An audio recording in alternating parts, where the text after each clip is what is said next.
전공의들의 집단 사직으로 인한 의료 공백 사태가 18일째를 맞은 가운데 오늘부터 간호사들이 수술 부위 봉합이나 삽관 등 더 많은 의료 행위를 할 수 있도록 업무가 확대됐습니다.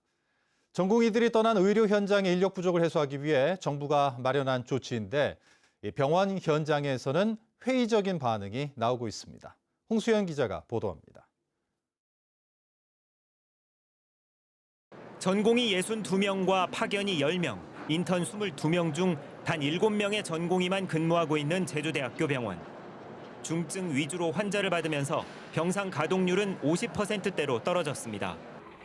간호사들이 수술 부위 봉합이나 삽관 등 의료 행위를 할 수 있도록 업무 범위가 확대되면서 병원 측은 당장 주말부터 일부 적용하기로 했습니다.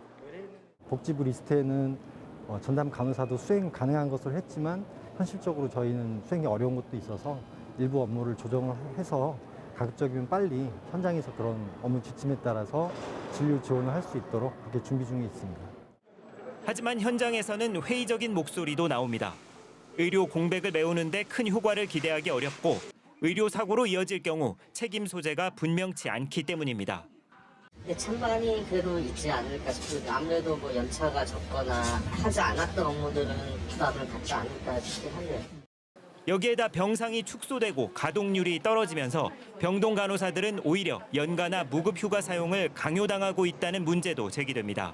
무급 휴가를 가지 않을 거면 일주일 이상 연차를 가라라는 식으로 이제 좀 강제성 띄게끔 이야기가 나오고 있다. 이런 이야기들이 계속 조합원들을 통해서 들려오고 있는 상황입니다. 제주대병원 측은 직원들의 연가 사용을 강제하지 않고 있다고 밝혔습니다. 반면에 당초부터 전공의가 한두 명으로 적었던 중소종합병원들은 대부분 기존대로 간호사 업무를 운영하고 있습니다. 제주도 내 전공의 150명 가운데 병원을 떠난 인원은 141명. 이들에 대한 근무 복귀 명령서는 중대본 결정에 따라 보건복지부와 제주도가 순차적으로 발송할 계획입니다.